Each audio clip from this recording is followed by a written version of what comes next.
The sound that finally ended my childhood was not my father's hand striking the wall beside my head. It was my daughter breathing behind me. Not crying, not screaming, just breathing in that small, broken way children breathe when they are trying to understand something their heart is too young to hold. The living room smelled like lemon furniture polish, stale coffee, and the metallic sharpness of blood. A single drop slid from my temple, ran along my cheekbone, and landed on the cream-colored rug I had bought on clearance after working 3 extra weekends at the cybersecurity firm. My mother looked at the stain before she looked at me. "Look what you made us do," she said. Her name was Carol Whitaker, and she wore pearls to grocery stores. My father, Frank, still had his fingers wrapped around my upper arm, hard enough that I could already feel the bruise blooming under my sweater. Behind them, my younger sister Madison stood near the front door with her phone in one hand and a bored expression on her face, as if she had come to watch a landlord inspection, not a family collapse. My 8-year-old daughter Lily stood in the hallway in her purple socks. She had seen everything. 2 hours earlier, I had ignored a text from my mother that said, "Madison's rent is due by 5. Transfer $4,850. Family comes first." I had read it while sitting at my kitchen table with a stack of dental bills beside my laptop and a half-empty mug of coffee that had gone cold before noon. Lily had needed oral surgery 3 days earlier. My emergency fund was gone. My checking account had $612.44 in it, and every dollar already had a place to go. Madison was 29. She had not held a job longer than 6 weeks since 2019. When I answered the door, my mother did not greet me. She pushed past me with the confidence of someone who believed every room became hers when she entered it. My father followed, shoulders squared, jaw tight, wearing the navy windbreaker he always wore when he planned to intimidate someone politely first. Madison came last. She smiled at my couch. "So this is where my rent money went," she said. I remember the refrigerator humming in the kitchen.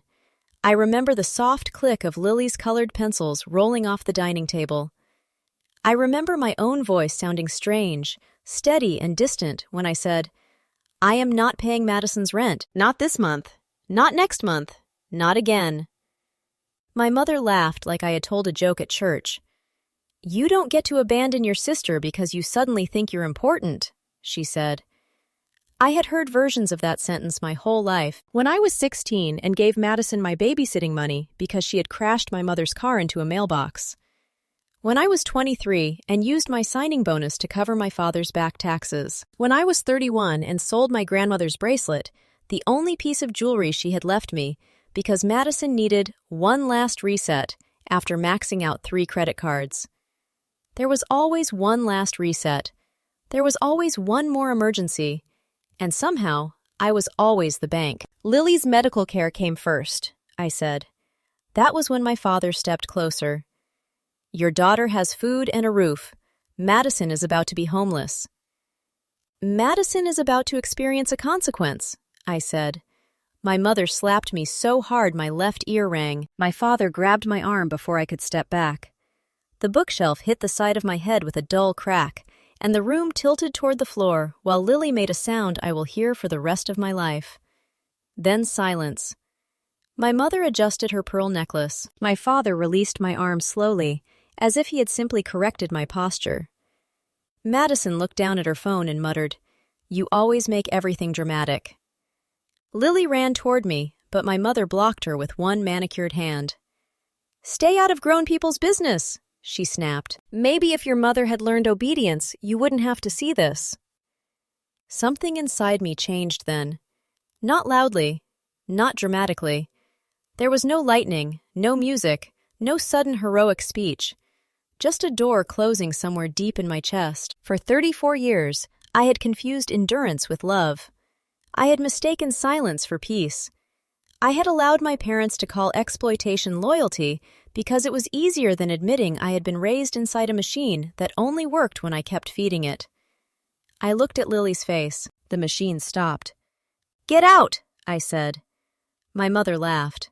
"Or what, Emily? You'll call the police on your own parents?" "My name is Emily Harper.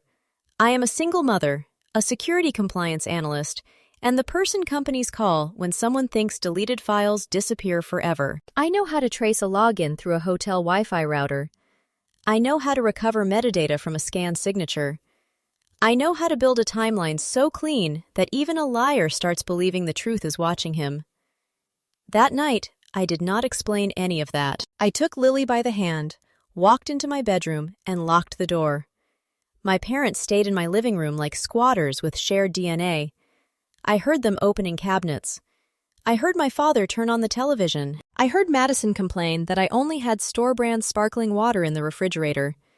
Every sound traveled under the bedroom door with the smell of old anger and reheated coffee. Lily sat on my bed with her knees pulled to her chest. "Why do they hate you?" she whispered. I wanted to say they didn't. I wanted to wrap the lie in a blanket and tuck it around her, because that is what mothers do when the truth is too cold. But I had spent my entire life protecting other people from facts. That was over. "They love control," I said. "They confuse it with love." She nodded like she understood more than I wanted her to. At 6:12 the next morning, I photographed my injuries in the bathroom mirror. The fluorescent light buzzed overhead. My cheek was swollen, my temple split, my arm marked with 4 purple ovals where my father's fingers had been. I placed a ruler beside each bruise, turned on the timestamp setting, and took 46 photographs. Then I uploaded them to 3 places: my encrypted drive, my work backup, and a folder shared with my attorney. The folder was named Lily Safety-0612. At 7:05, I dressed Lily in her yellow cardigan and drove her to school through a gray Columbus morning that smelled like wet pavement and exhaust. She did not talk much. She held my hand until the final second at drop-off, then looked back twice before entering the building. At 7:41, I walked into Riverside Methodist Hospital. By 8:26, a physician's assistant had documented the contusion, laceration, defensive bruising, and elevated blood pressure. By 9:14, I was sitting in the Domestic Relations Division of the Franklin County Courthouse with a paper cup of burnt coffee cooling beside a red binder on my lap. The courthouse smelled like floor wax, old paper, and people trying not to fall apart in public. I filed for an emergency protective order. I did not cry. The clerk had kind eyes and a voice that had survived many women like me. She asked what happened. I told her the truth in complete sentences. My parents assaulted me in my home because I refused to pay my adult sister's rent. My daughter witnessed it. They refused to leave. They used new phone numbers after I blocked them. The judge signed the temporary order at 11:53 a.m. The pen made a small scratching sound against the paper. That sound was the first brick in the wall I built between my daughter and my family. But the protective order was only the beginning. My parents thought the story was about 1 assault and 1 rent payment. Madison thought it was about getting embarrassed. None of them understood that for 2 years, I had been quietly documenting things they assumed I was too tired to notice. They had always underestimated the quiet one. That was their most expensive mistake. 2 years before the assault, I had formed an LLC called Blue Thread Holdings. I did it after receiving a bonus from my employer, North Star Cyber Assurance, for uncovering a contractor overbilling scheme that saved the company $312,000. My former boss, Greg Landry, invested $48,000 as a silent partner. With that money and a small commercial loan, Blue Thread purchased a foreclosed duplex on Alder Street. The duplex was my childhood home. My parents did not know I owned it. They had been renting it month to month through a property manager since their last refinancing disaster. They believed the owner was some faceless investor in Cincinnati. In a way, they were right. I had made myself faceless on purpose. At 12:37 p.m., I called Denise Ramos, the property manager.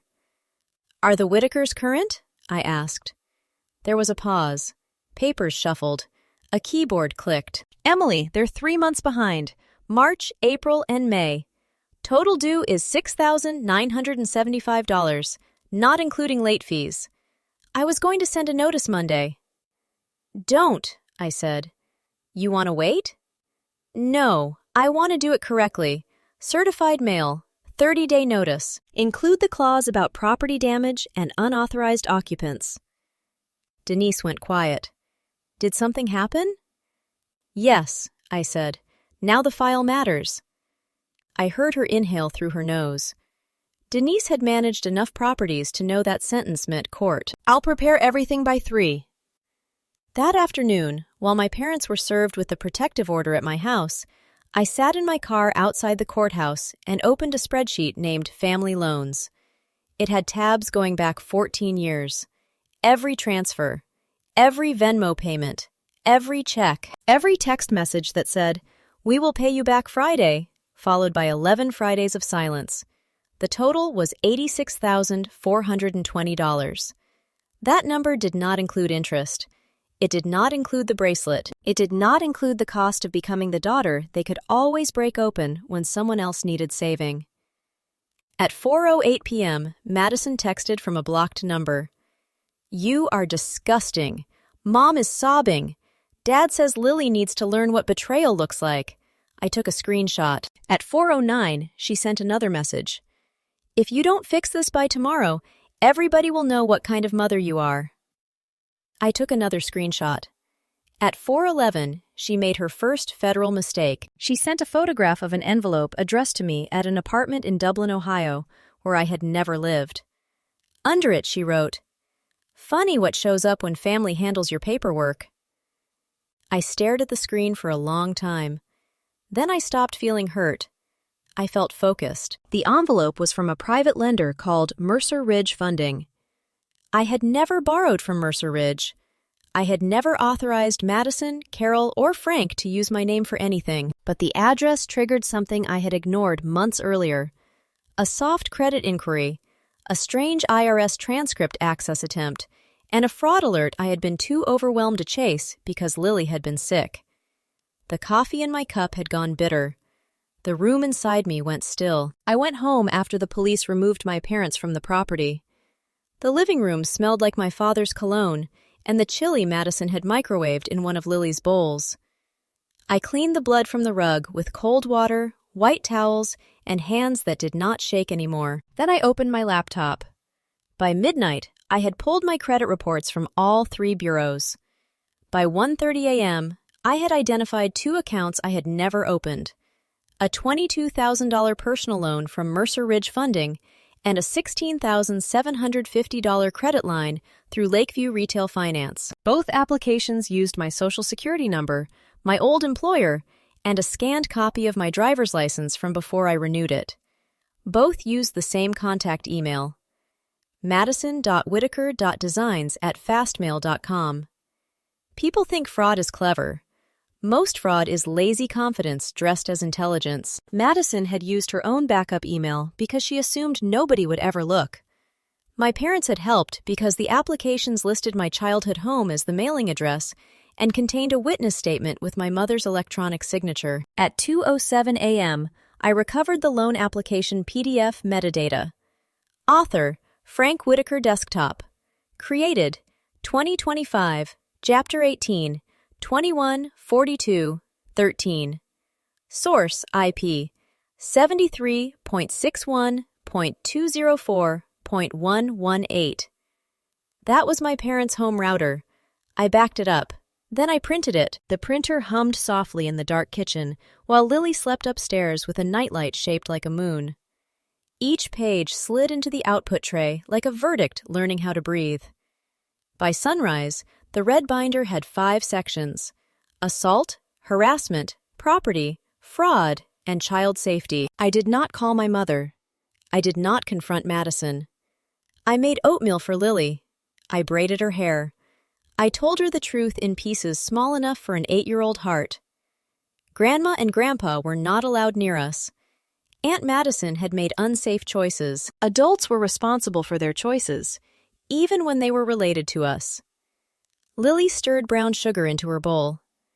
"Are we safe?" she asked. "We are becoming safe," I said. That afternoon, I filed reports with the Columbus Division of Police, the Federal Trade Commission, the IRS Identity Protection Unit, and the lenders. I froze my credit. I sent a packet to a postal inspector because at least 3 statements had been mailed across state lines. I emailed copies to my attorney, Elaine Porter, who replied 22 minutes later with 4 words: "Do not warn them." So I didn't. For 10 days, I let my family believe I was simply scared. I let my mother leave voicemails from new numbers, her voice rising and falling between rage and performance. I let Madison post vague messages online about jealous women who destroy families.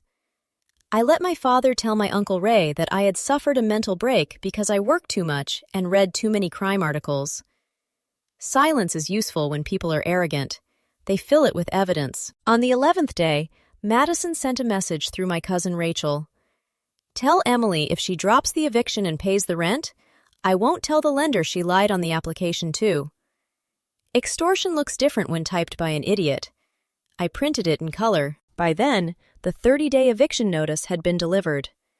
My parents received it at 10:16 a.m. on a Tuesday. The certified mail scan showed my father's signature, jagged and furious. At 10:23, my mother called Denise, screaming that no landlord could throw out senior citizens over one small misunderstanding. At 10:31, Madison called me from a number with a Florida area code. I answered on speaker with Elaine listening silently from her office. "You think you're powerful now?" Madison said.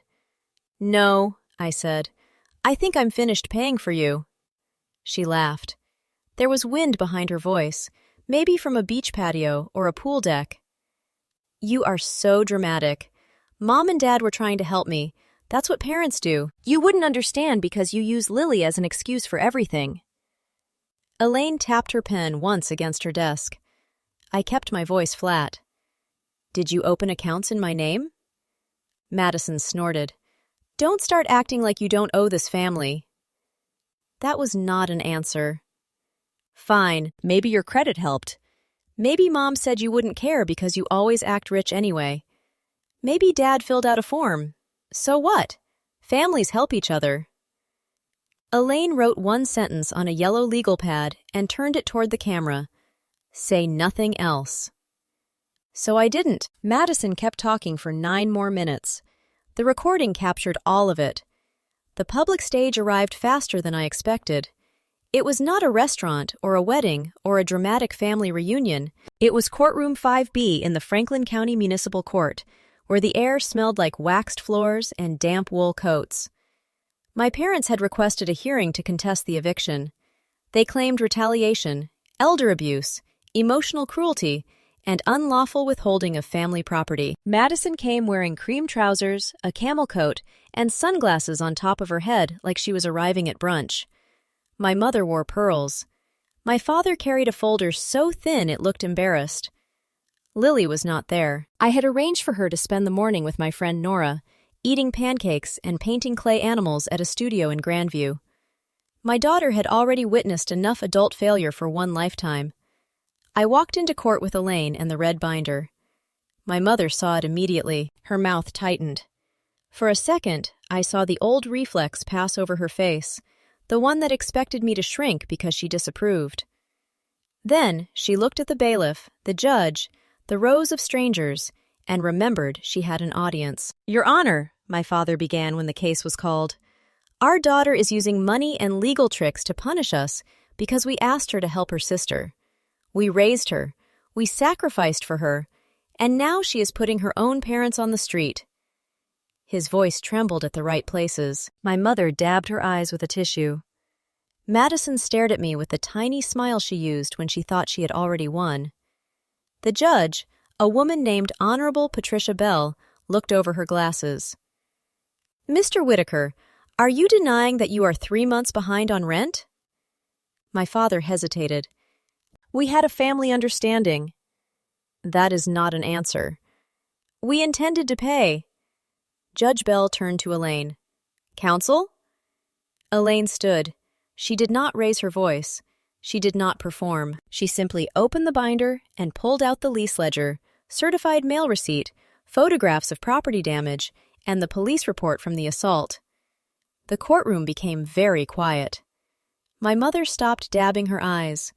Elaine placed the documents on the table. "Your Honor, My client is the managing member of Blue Thread Holdings, the legal owner of the property.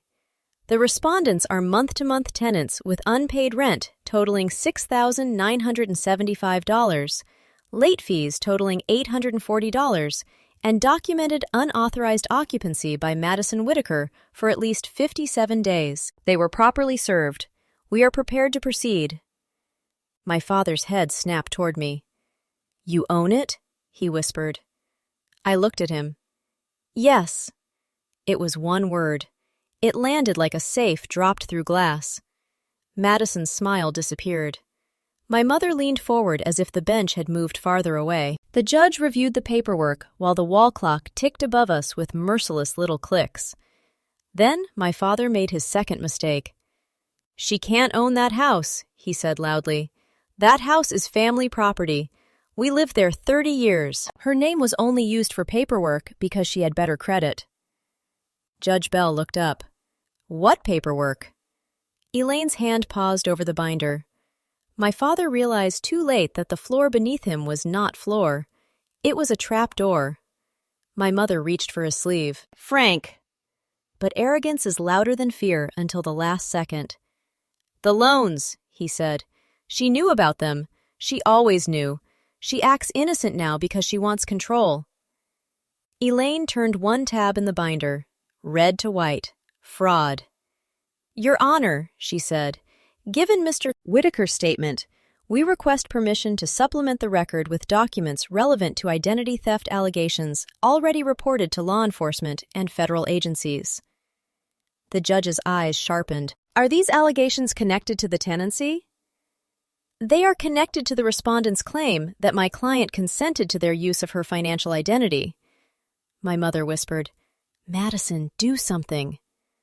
Madison did nothing. Elaine submitted the loan applications, metadata reports, FTC complaint numbers, credit bureau disputes, text messages, and the recorded call transcript in which Madison admitted that my credit helped. She did not need dramatic language. The documents spoke with colder voices than any human could. Judge Bell read for nearly 4 minutes. Nobody moved. The only sound was paper turning. Then the courtroom door opened, and 2 people stepped inside. Detective Aaron Pike from the Columbus Financial Crimes Unit and a woman in a dark federal jacket whose badge read, U.S. Postal Inspection Service. I had known they might attend. I had not known exactly when. Elaine had told me to expect gravity, not timing. Gravity arrived wearing practical shoes. Madison saw the badge first. What is this? She said. The judge looked at the officers, then back at the documents. Counsel, approach. Elaine approached. The assistant city prosecutor approached. My parents sat rigid behind their table. Madison's face had gone pale beneath her makeup. My father kept swallowing. My mother twisted the tissue in her hands until it tore into 2 damp pieces. I felt nothing wild. No triumph, no joy. No hunger for their humiliation, just the clean absence of fear. Judge Bell granted the eviction. She awarded possession to Blue Thread Holdings, entered the unpaid rent and damages into the record, and warned my parents that any contact with me would violate the protective order. Then she stepped away from the civil matter, and Detective Pike stepped toward my family. Madison Whitaker, he said, please stand. She laughed once. It was a broken little sound. No, this is insane. Emily, tell them. Tell them this is family stuff. I did not answer. The postal inspector stood beside the detective. We have probable cause regarding identity theft, wire fraud, and use of mailed financial instruments connected to accounts opened under Emily Harper's personal identifying information. My father pushed back his chair. Now wait a minute. The bailiff moved first. Fast. My father stopped. The handcuffs clicked on Madison at 10:48 a.m. The sound was smaller than I expected. 2 crisp metal notes in a room full of people holding their breath. My mother made a noise like she had been punched, then turned to me with an expression I had once mistaken for pain. It was accusation. You did this, she whispered. I shook my head. No, I documented it. That was all. My father was not arrested that morning, but his phone was taken pursuant to a warrant. My mother's laptop was collected from the house that afternoon. 3 days later, Frank and Carol were charged with conspiracy related to identity theft and making false statements on financial applications. The IRS opened its own inquiry after discovering that my parents had claimed me as a dependent on amended returns, while also using my income records to support loan applications. They had stolen my name in pieces. Now the pieces had owners. The fallout was not cinematic. Real consequences usually aren't. They arrive as certified letters, frozen accounts, court dates, attorney retainers, canceled memberships, and neighbors who suddenly stop waving. My parents moved out of Alder Street with 2 rented vans and nowhere elegant to go. Their country club membership was suspended for non-payment. Their church prayer circle became a rumor circle. My mother learned that humiliation feels different when nobody can be guilted into fixing it. Madison pleaded guilty 8 months later to aggravated identity theft and wire fraud as part of a deal. She cried in court, not because she understood what she had done to me, but because the judge would not let her explain that she was under family pressure. She received prison time, restitution, and 3 years of supervised release. My father received probation, restitution, and a federal tax debt that followed him like a shadow with a clipboard. My mother avoided prison, but not the truth. Her plea agreement required cooperation, and cooperation required admitting that she had signed a witness statement for a loan she knew I had never authorized. That confession cost her more than money. It cost her the story she had told herself. I sold the Alder Street house 6 months after the eviction. Before closing, I walked through it alone. The room smelled like dust, paint primer, and old heating vents. The living room looked smaller than my memory. The kitchen window still faced the maple tree where I used to sit after school, waiting for my mother to decide whether I was useful enough to love that day. I did not cry there either. Some houses are not homes. Some bloodlines are not family. I bought a small craftsman house in Worthington with a fenced yard, a blue front door, and lavender bushes Lily chose herself. The first night, we ate pizza on the living room floor because the table had not arrived.